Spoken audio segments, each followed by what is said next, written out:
It really is no secret that being a parent is one of, if not the most, difficult jobs you're ever going to take on.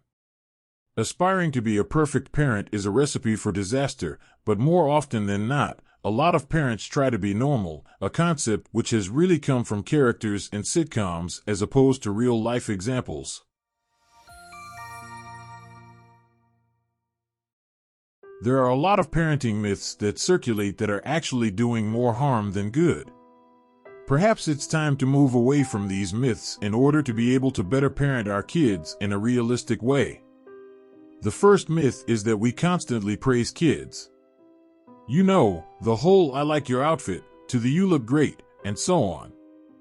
Professor Carol Dweck of Stanford University conducted a study with fifth graders that showed that students who were praised for an intelligence that was integral to who they are on a fundamental level cared more about performing well rather than learning.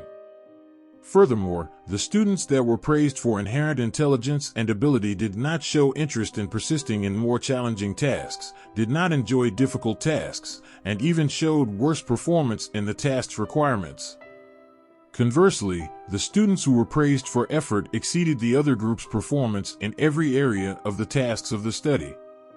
While this doesn't mean that you should stop praising your child altogether, it is important to focus the praise on their effort, especially for tasks where they struggled and showed perseverance as opposed to just being smart and other static characteristics.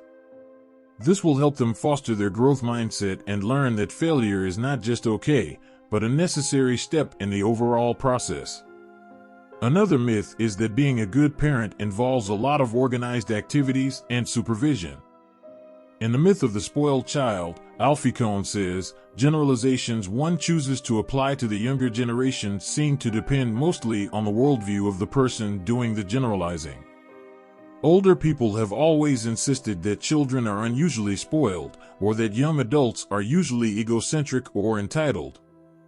However, his research shows that one can make the opposite case, that today's youth are more tolerant than their parents were and admirably committed to making the world a better place. Overly controlling kids harms them more than you might think. Despite the fact that crime is much lower today than generations ago, most parents would never dream of allowing their kids to walk around the block on their own. This control-centered parenting is actually much more disruptive to a developing mind than a free-range approach and can actually lead to issues like decreased happiness and overall well-being. As a parent, you should understand and accept the fact that you're not going to know everything and you're not always going to do everything perfectly. Sitcoms are merely there for entertainment, not to serve as parenting guidelines. There is no such thing as a normal family.